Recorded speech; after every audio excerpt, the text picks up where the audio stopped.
think we will make a start, and it's my great pleasure to welcome everyone here. It's wonderful to see people in the building and some vibrancy.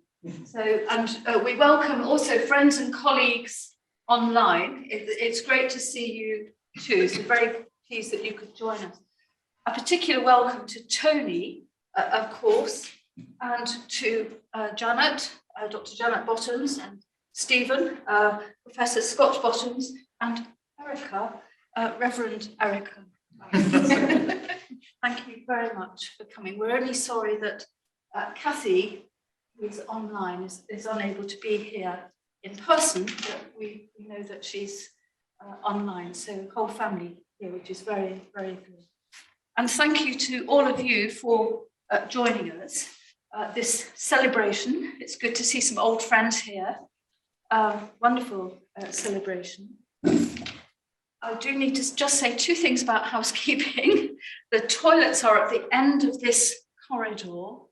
If the fire alarm goes, it's not a rehearsal. And if anyone, there are exits, the signs to the exits, that if anyone needs assistance, then see me, because basically we put you in a cupboard until the fire brigade arrives. So it's a big cupboard, don't worry. So it's very hard to choose words to launch a book, I think, and we know there are particular rituals associated with launching a ship. Ship launching participants in ancient Greece wreathed their heads with olive branches, drank wine to honour the gods, and poured water on the new vessel as a symbol of blessing. And shrines were carried on board Greek and Roman ships, and this practice extended into the Middle Ages, I gather. Well, nowadays, launching a ship involves some dignitary or other swinging a bottle of champagne in the hull of a ship and blessing all who sail in her. Well, what does one say to launch a book? Well, fortunately, I'm going to hand over to the editors, three of the editors of the book, to say something, and then to David Garland, one of the international contributors to the book. And then Tony himself will say a few words. After that, I will propose a toast, and home colleagues, I might need some help pouring some wine. And after that, we will mingle with more drinks, food drinks outside. We'll mingle in celebration. And we do definitely want to mark the publication of the book in the prestigious Clarendon series by Oxford University Press. Institute academics have been involved in the editorial board for some considerable years and take a turn in being the series editors every few years.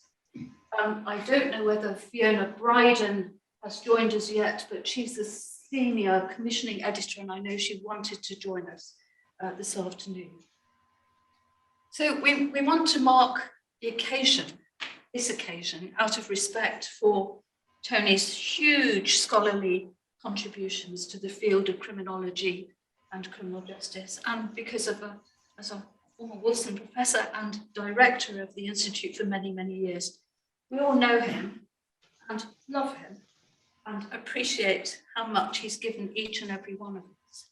So thank you very much for coming. I'm going to hand over to Alison now, and then Joanna, and then Richard, and then David.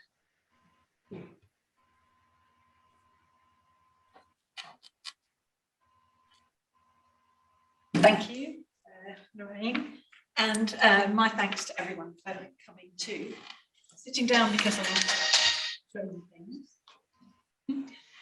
So I'm really delighted that everyone is here, and I've just brought these down from my office because there's a series, and this is in proper order, which is kind of the Bible I grew up on. And I looked in it, took it off my shelf. You can see it's very well thumbed. And it has a little inscription from Tony. It was a present to me from Will and Richard. in 1996.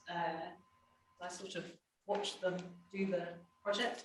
And so for me, it's really fitting that this book is in the same series, and it feels like there's been a conversation right from Prisons and the Problem Border through my version of some of these ideas, Prisons and their moral performance, to this. And one of the things I'm most proud of about this book is the picture on the front. And so I want to draw your attention to it, because this is it was chosen with care, and it's a fresco painted by Lorenzetti, and Tony talked about it a million years ago and what it meant to him. This is an allegory of the good government. There's also one of bad government.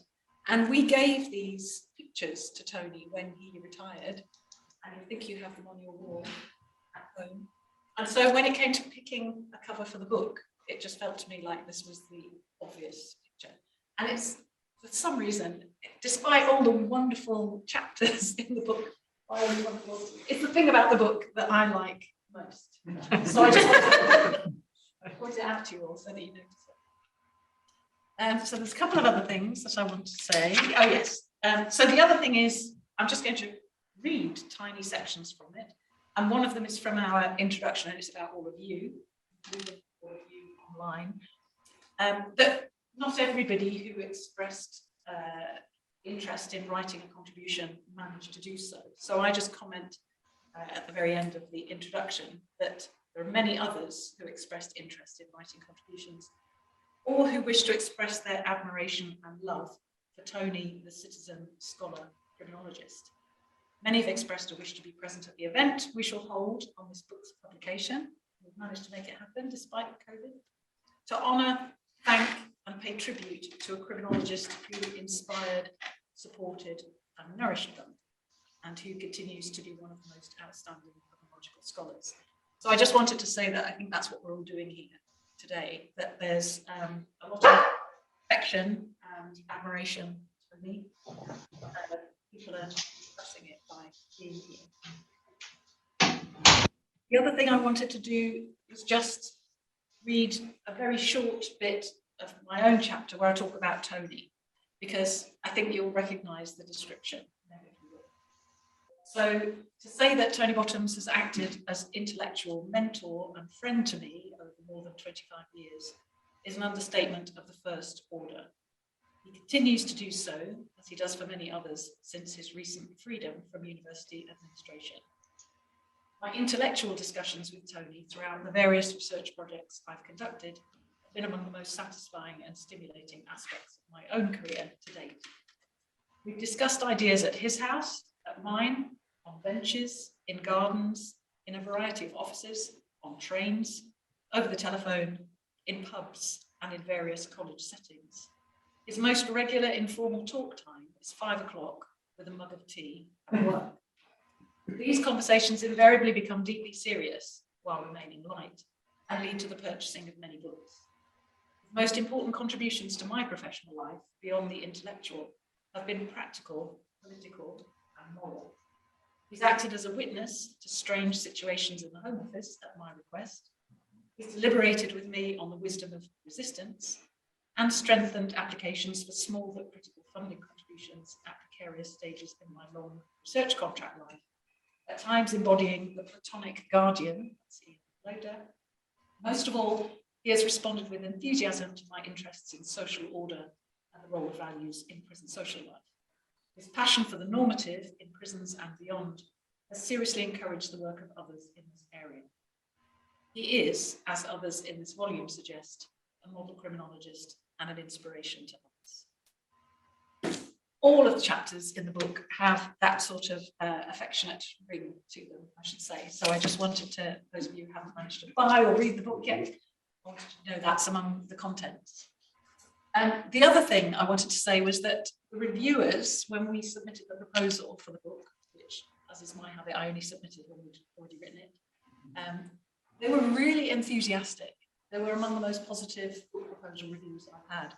And one of the things that delighted us was that they picked up that this goes beyond the typical Festschrift, that Tony has a presence in the book, and that's quite unusual. But we wanted a Tony chapter in it, and we also have a biographical chapter.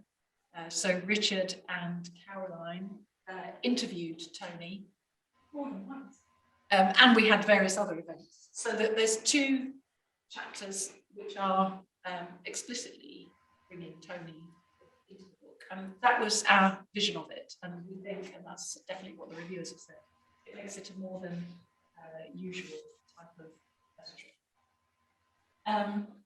So I think that was everything that I wanted to say. I'm really delighted that we managed to do this, and I'm especially delighted that we've managed to put something on in person to market. So I think Joanna.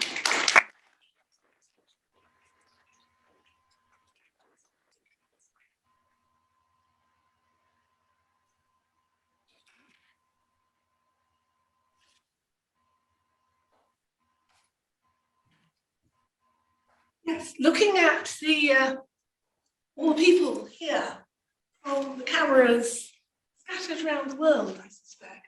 I think probably sitting here is about right for anyone to be able to see anything.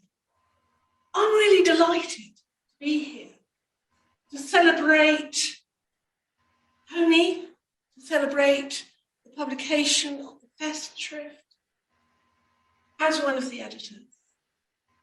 I do actually think that no one tome could actually celebrate enough the breadth and the depth of Tony's scholarship, which is enormous in many, many fields. In fact, I'm not even sure that if we were to do 10 tomes, I don't think that would manage it either. It's really extraordinary and wonderful.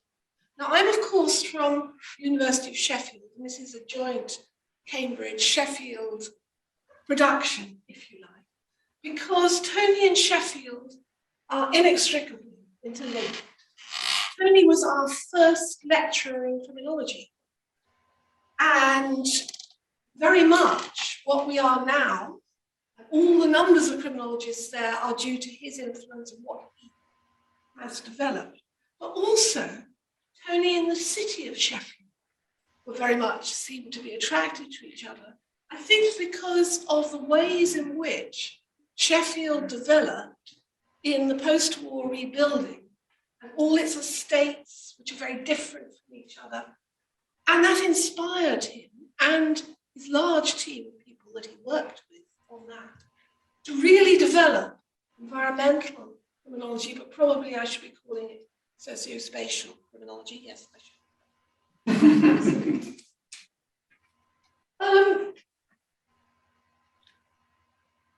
So then, of course, Cambridge managed to nick Tony as Wolfson Professor of Criminology, but we got back a part of him at least, which was wonderful, as Professor of Criminology at Sheffield, an honorary Professor of Criminology at Sheffield, in the early years of this millennium.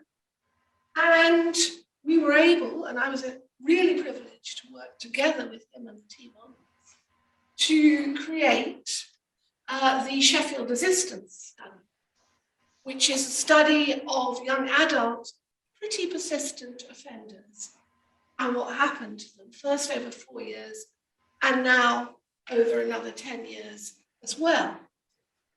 I think we may have been a bit positive in our naming of it originally, because looking over the whole of the 14 years, I fear that very few of them have desisted completely. So this is very much a Sheffield offending and resistance study. But what has come out of it is that it's really hard if you get into intimate clutches with the prison system to actually desist.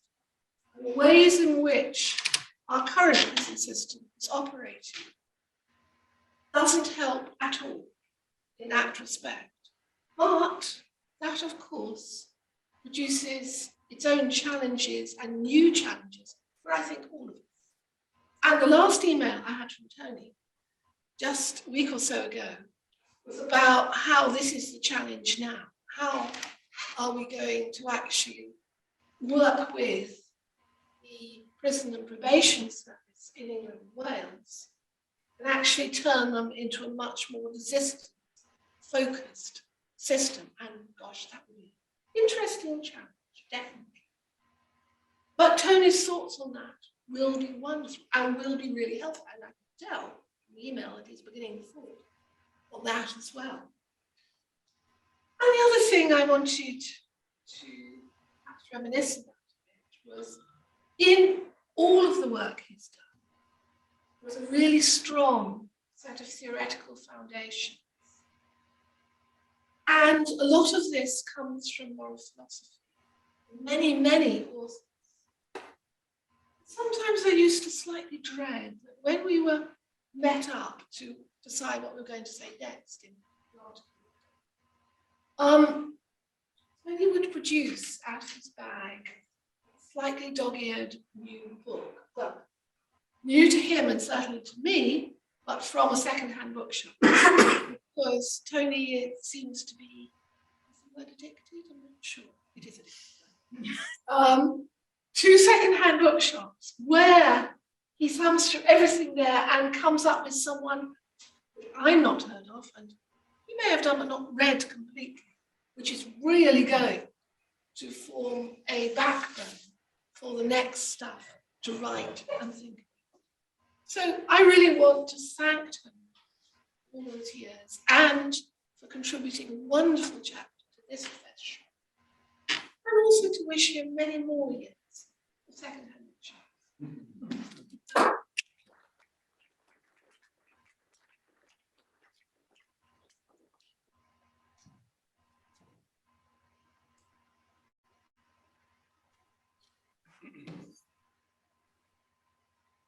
Hello, everybody.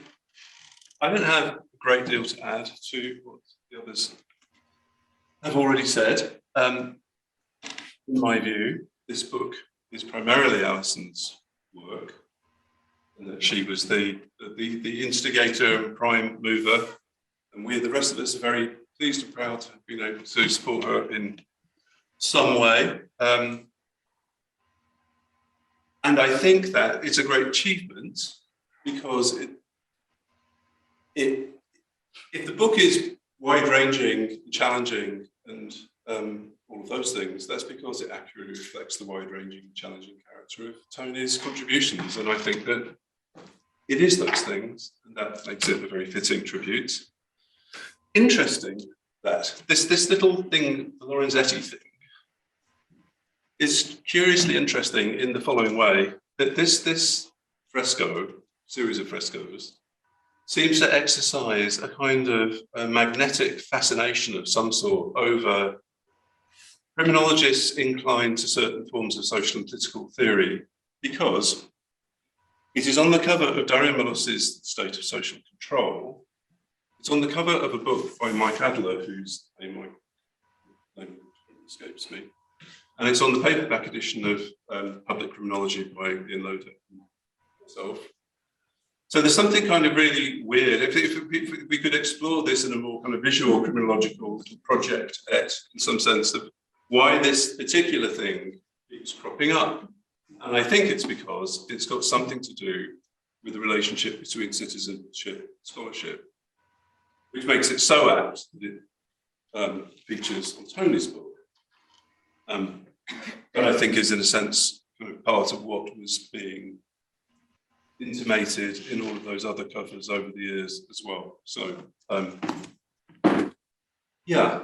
briefly, I think Alison and Joanna have very, very aptly kind of summarised something of the important features of the book. I'd just like to say, for me, and I'm sure for Caroline also, working on that interview with Tony was a highlight.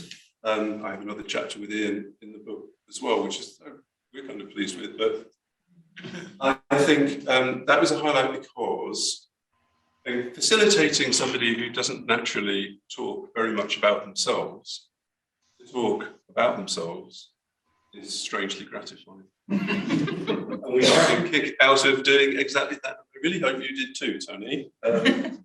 And when Will Hay and I were working on with Tony on a project that became Prisons of the Problem of Order, we coined a verb to tonify, which means to edit savagely and improve. And edit savagely and annoyingly and improve. So it's kind of, you go through being savaged and annoyed, but also recognise that the thing has been improved. Tony then made a late attempt to tonify even his own interview. Unfortunately, he didn't get very far. So, thank you, Tony.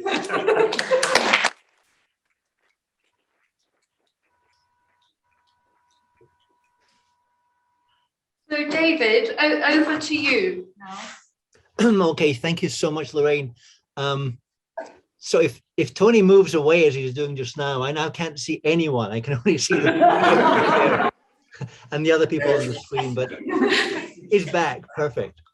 Yeah, so I want to see if I can amuse him as well as describe his work to the audience. So it's good to have him in view. So I'm just thrilled to be part of this event. I wish I could be there with you. I'm not going to talk about the book, although I have the book here on my desk and I think it's splendid, the cover and the chapters, particularly the interview with Tony, which I really enjoyed, and the editor's introduction to him and his work. But I want to say a word or two about Tony himself, about his teaching, about his scholarship, and maybe a bit about his persona as well, which you'll indulge me in, I hope. So I've known Tony for 40 years, known about him for even longer than that. So I was an undergraduate at University of Edinburgh in the Department of Criminology there, and Derek McClintock, who was head of department, had been Tony's teacher at Cambridge and co-author with him of Criminals Coming of Age. And actually for many years, the documentary archive of the Dover-Borstal study took up most of one room in the attic of the department. The person I was closest to there was Peter Young, who'd just come from Sheffield, where he'd been a master's student and a student of Tony's. So of course, when I graduated and wanted to do further work in criminology, it was to Sheffield that I was headed, assured by Peter Young that it was by far the more serious and intellectually rigorous place, as particularly compared to somewhere in the southeast that he only mentioned in passing, that I didn't at all go to. But so when I got to Sheffield to do the master's, I remember vividly the very first day when there's an orientation for all the new master's students, and all the professors were there, all the lecturers, the teachers. Tony was there sitting in a grey suit on the edge of a desk, kind of languidly moving the hair off his brow, and addressing us in this kind of world-weary style. And I remember distinctly, he's kind of saying, well, I'm in charge of punishment. And then he sort of stopped and chuckled to himself as if he'd inadvertently made a sadomasochistic joke or something. So I'm thinking, this person's a little intimidating and maybe not the kind of radical counterculture character that I imagine, the radical criminology, new criminology at Sheffield would embody. So it didn't occur to me for a moment that Tony and his ideas, particularly his ideas about punishment, would be the kind of formative influence on everything I did subsequently. But that's exactly what happened. So Tony's classes, one on penology, one on sociology of punishment, were by far the most exciting, intellectually challenging classes that I did that year or pretty much any time. They introduced me to all the thinkers that I worked with subsequently, to many of the ideas. But the really remarkable thing, the thing that sort of struck me the most was actually Tony's teaching style, especially his style outside the classroom. We used to spend hours in the Crooksmoor cafeteria where Tony would take his coffee along with all the students, everybody else, just talking over, the latest ideas, the latest issues, thinking about books Tony was reading, thinking about problems he was worried about. And it's occurred to me since that there's a kind of transition that students, especially postgraduate students, need to go through if they're ever to become productive academics. They need to stop being just the kind of smart, hardworking, passive recipients of other people's ideas, which they can, as it were, assimilate and then reproduce. They have to be able to think for themselves. And the ability to foster that transition in postgraduate students seems to me like the most important quality any teacher can have. And Tony had it brilliantly. And the reason he was brilliant at this was partly because he was so modest and so self-effacing about his own ideas and his own abilities. I mean, basically, although this was like obviously a fiction, he used to treat the postgraduate students and even the master's students as if they were, you know, intellectual equals with whom he'd have a conversation and he'd always be learning from. So he would turn to us just over coffee and say, so I'm reading Madness and Civilization, or I'm trying to work on Kantian philosophy, or I'm figuring out the relationship between the early prisons and emerging capitalism, and I'm not really getting it. What do you think? And he would listen carefully, and he would nod, and we'd stumble, out these kind of recently formed ideas about what might be going on, and he would take it seriously, and there'd be a conversation. And he'd be constantly engaging us in that kind of way. So first of all, he was enabling budding academics to think for themselves. But he also gave us things to think about. So in my case, he literally handed me the topic of my doctoral dissertation. Right? So I remember one day I'm in his office, we're chatting about things, and he says, like, isn't it remarkable that there were so very many criminal justice reforms enacted into law in the decade before the First World War? What could possibly have been going on? How would one explain that? And he just left the question hanging.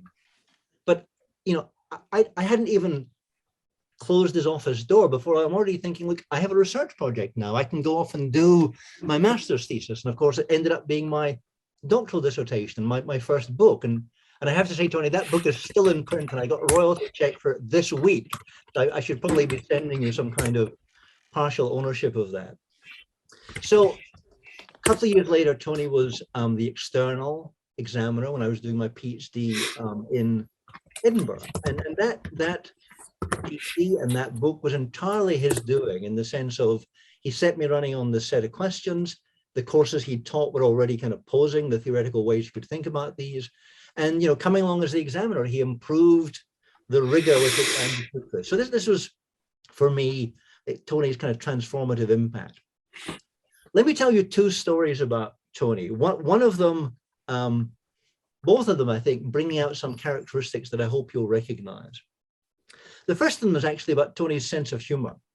So what is that? I think of it as being kind of dry, little downbeat, usually involving some sort of straight-faced comment or observation, followed by a kind of gale of laughter and much shoulder shaking, right? And so what's the example of that? So I remember being in an audience, a large audience,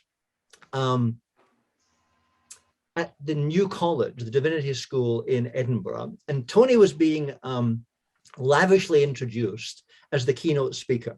And the audience, didn't know Tony. They were all divinity scholars and students, so they're listening, attentively. Tony's face remained completely expressionless as he patiently waited for the speaker to finish the huge long list of every credential, every honor, every award, every publication, though he must have seen Peter Young and me in the audience kind of giggling like adolescents. So it goes on: classics at Cambridge, the postgraduate diploma in criminology, a lectureship at Hull, decisions in the penal process, criminology in focus. The list goes on and on. So eventually, when this kind of long peroration ends, Tony walks up to the microphone, he sighs, and without so much as a hint of a smile, he declares, well, that's a very generous introduction, but I really can't take any credit.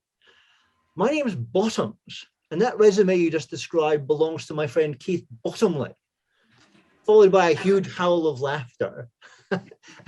Like, what just happened? And of course, I'm sure he made sure that the research assistant who's responsible for this huge mistake didn't get punished severely afterwards. But that was Tony's style. The second story is actually about Tony's work and his work habits. And again, many of you will be familiar with this. So Tony's very well known for the care that he takes to get his work right, for the precision of his claims, and for the painstaking perfectionism that shapes all of his scholarship. It's also pretty well known that Tony has, since he was a very young man, been exceptionally busy. He's taken on one responsibility after another. He's been director of the Centre of Criminology at Sheffield. He's been the Dean of Law there. He's been the director of the Institute. He's always engaged in a whole series of other things too. Now, these two characteristics, when they converge, can sometimes lead to delay. Indeed, they can sometimes lead to what I would describe as deadline busting delays. So let me describe my experience of that. I was in the early 1980s with Peter J. Young, my friend and colleague at Edinburgh. We decided to edit a book, The Power to Punish, it became. And of course, we invited Tony to contribute to that. Tony, immediately said, yes, of course, I don't know if I have anything important to say, but I'll do it. It has to be said that Tony became something of a challenge to these two young first-time editors, because of course, everything else going on, the contribution became a bit late and then very late, and then is this ever going to happen kind of late? And we think about the dynamic, right? So there's Peter Young and myself. We're brand new, we're young, we're recently his students, and we've got nothing else to do but worry about this precious book of ours. And then there's Tony, who's senior and very distinguished and got like a million things going on. And he keeps getting these phone calls, but there were no emails in these days. He gets these notes or these phone calls from these little upstart, annoying former students of his saying, Tony, the article, is it maybe ready? So inevitably, the article appears. We send it off to the publisher. And then the truly upsetting things happen, because of course, it's very clear to us as soon as we read this that Tony's piece is by far and away the finest chapter in the whole book, right? So it was called Neglected Features of Contemporary Penal Systems. And first of all, it begins by identifying three important trends that nobody had previously observed. It then discusses the way in which contemporary theorizing was befuddled about the concepts it was using, particularly the way it was reading Foucauldian concepts and kind of not really understanding or explaining clearly what they were. Tony rectifies that, restates them, presents them.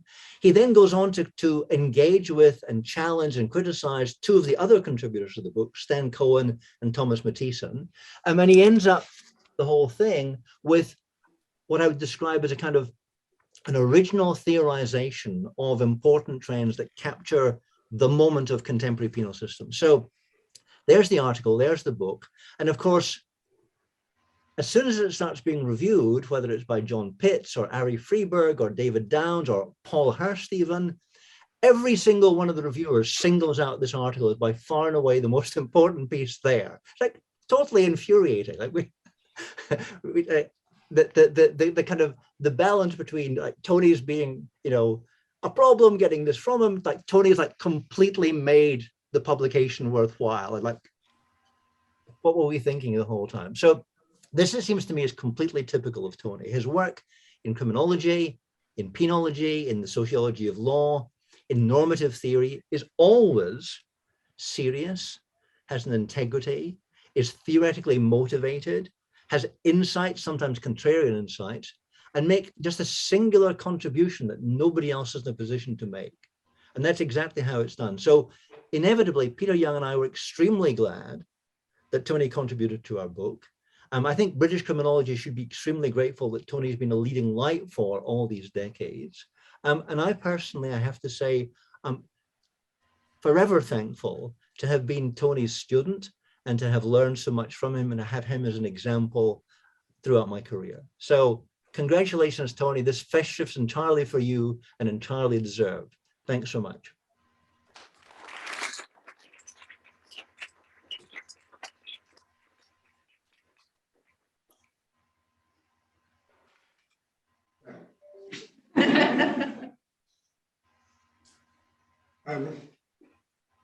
Of course, my first word must be thanks.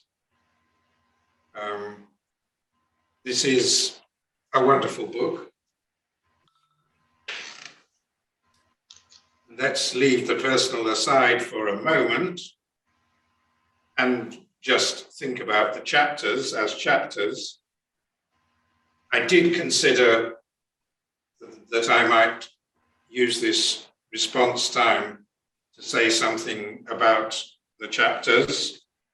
I did even start drafting such a piece, but I soon realized that it would take me much longer than Lorraine has allocated me to say the things I wanted to say about the chapters.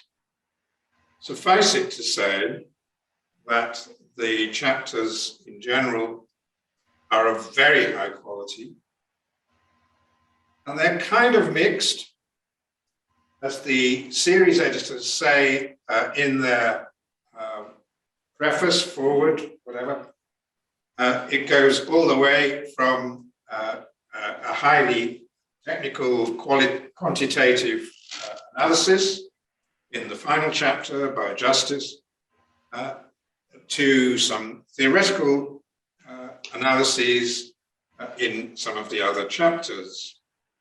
And I won't go through those because it could be invidious to say so, but I think Justice is the only one with fresh quantitative data in it, so I can identify that one. But all of the chapters, and I have managed now to read all of the chapters, and all of the chapters have something important to say. There is something important in each of the chapters. Even the two chapters that aren't much about my work. The two chapters that aren't much about my work are one by Lorraine, which is about women in the criminal justice system, which, as she shrewdly notes, I have mostly avoided. Although there is one not very well read paper on that topic. And the other topic that I haven't written much about is policing scholarship, which is in the chapter by Peter Nerud. But these two chapters also reflect interesting things, I think. Lorraine's chapter, when I first read it, I thought, women's not my thing. But actually, when I read it, I realized that actually it is saying something very important about the relationship between the needs of offenders and the kinds of response that we make to them. It ties up very much indeed with the persistence study that Joanna and I did, where I'm afraid much of our penal response does not adequately take account of the complicated start and stop journeys that many of the persistent offenders we were looking at, that doesn't adequately reflect that. Peter Nerud's chapter, and I'm very grateful to the editors for asking Peter to contribute. It's true, I haven't contributed to police scholarship, but as a scholar, but I think I did, and Larry will, I hope, back me up. I think I did contribute to police scholarship simply by saying, when I was director of the Institute, yes, let's have a go at teaching police officers serious criminology at master's level. And that so began the MST in policing and management, which when I stopped, when I retired, Larry took over as my successor as Wolfson Professor of Criminology. And luckily he was, and is, a distinguished police scholar. And so he took it over and was able to develop it. And so last year we actually celebrated the 25th anniversary of that course, which is still flourishing. And so, although that's nothing to do with my scholarship as such, it's something I'm actually rather proud of, that and has had, I think Barry would say, it has had an impact on the way in which policing is thought about in this country. So that's what I wanted to say before I got to the more personal bit about this book. But of course, receiving a book like this, I mean, come on, it says Crime, Justice and Social Order Essays in Honour of A.E. Bottoms. What a wonderful thing to receive. As you know, I have received one or two other awards, but this one is very special because it's an award from my peers. And not only is it an award from my peers, but as the series editors pick up and has been mentioned by Alison and others earlier on, it's suffused with affection for me. And that is a wonderful tribute to receive, and I'm so grateful. So I just want to say how grateful I am to all of the editors and all of the contributors for everything that has been gone into this book. And I echo Richard in particularly thanking Alison, because this is, as he said, originally her project, and it is she, above all, who has nursed it through its various tribulations and brought it to such a wonderful conclusion. If I may, I want to say one or two other things. It happens that this year is the 60th year since I first encountered criminology.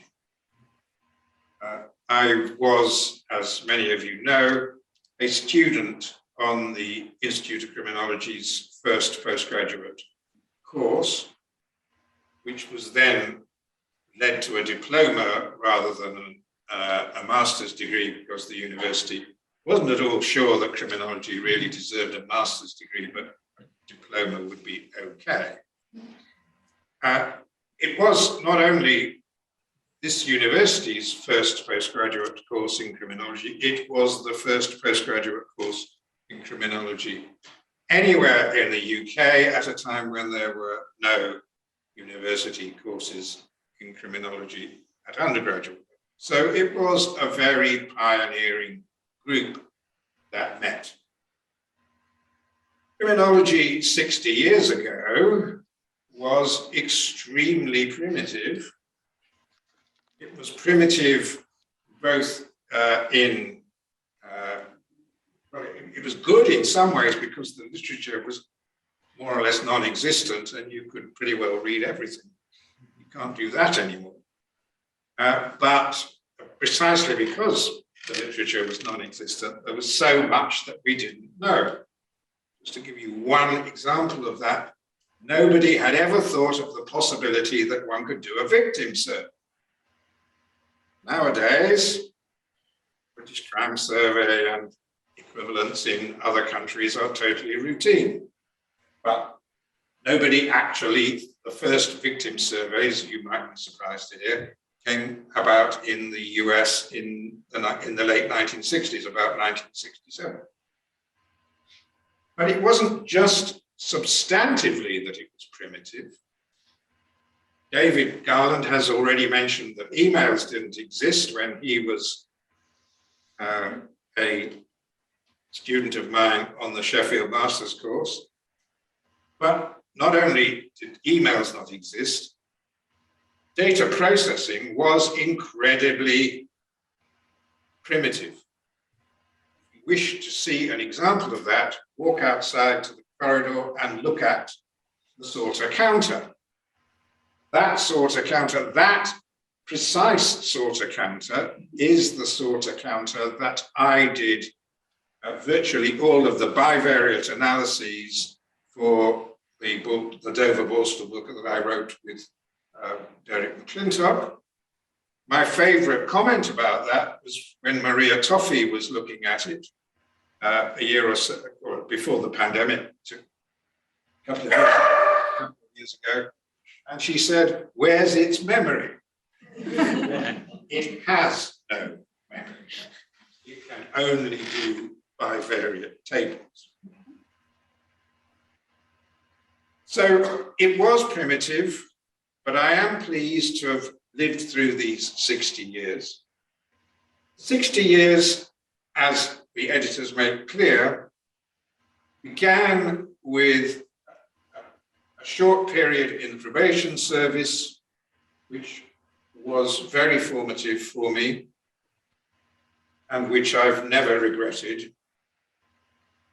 Then led to an apprenticeship with Derek McClintock in research. And then my two main posts, as has already been mentioned, was 16 years at Sheffield and then 20 odd years back at Cambridge as Wolfson Professor. The editors in their introductory chapter say that I have two institutional homes. They're right. And both of those homes have been important to me. Cambridge, obviously, and we've heard things about that, but Sheffield, obviously, too.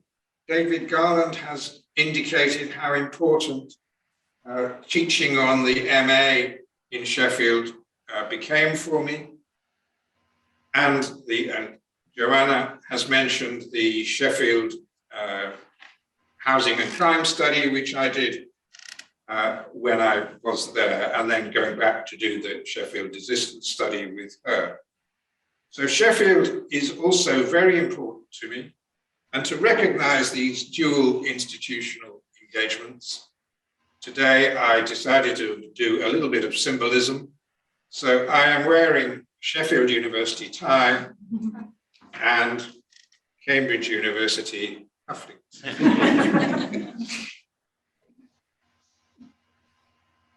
I do want to say a little bit about the Lorenzetti. The Lorenzetti, it's true what Richard said, that this has become a very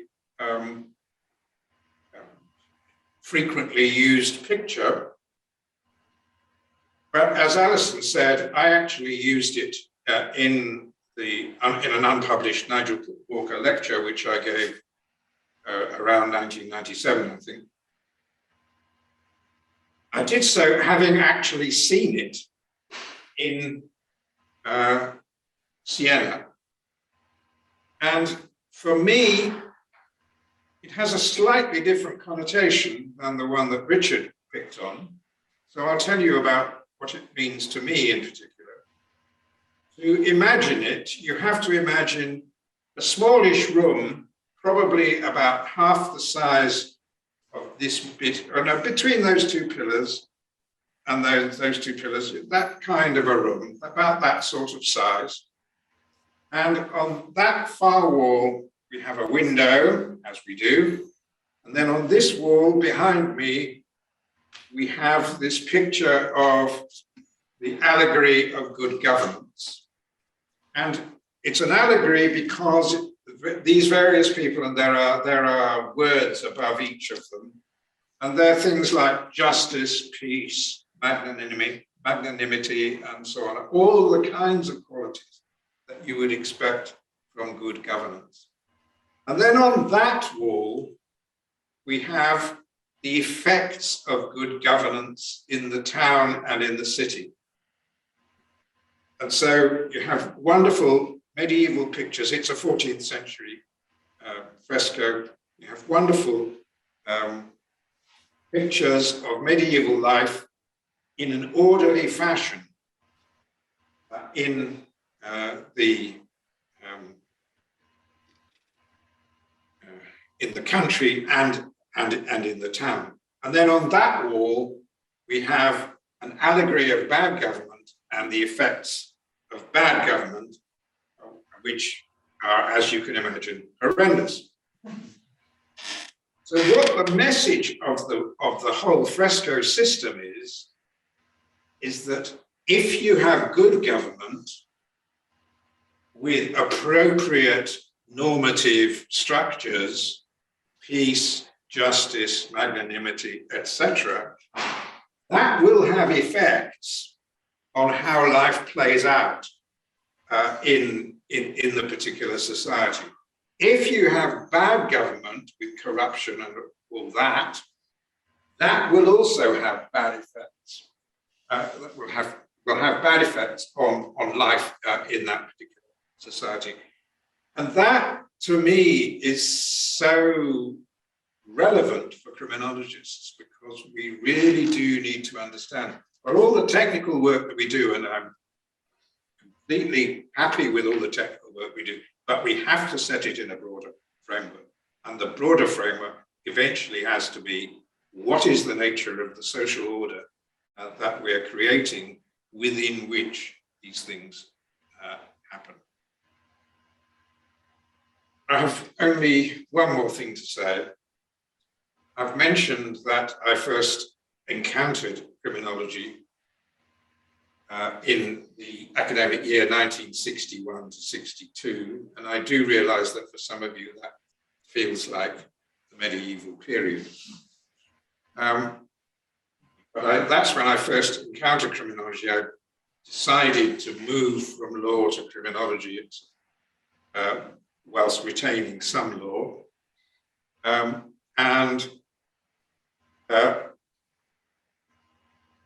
that time, I was engaged to a young woman called Janet. And at the end of that academic year, 1961-62, we got married after about 6 weeks of my time as a probation officer. So this whole journey has been seen through by only one person, and that is Janet. And I have to tell you that I could not have done it without her. And I just want to end with that.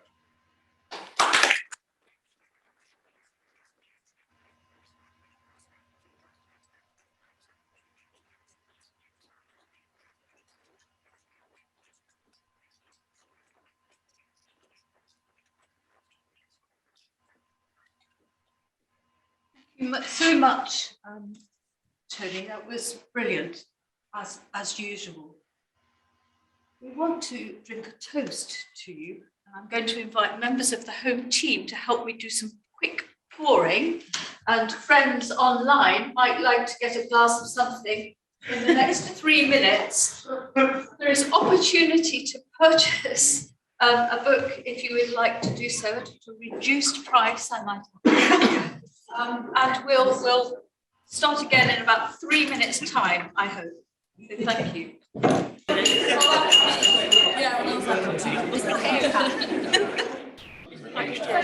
you very much. So with friends online as well, I think we'd all like to drink a toast to you, Tony, in celebration for all that you've done, for all that you do, and for who you are. Tony. And Janet.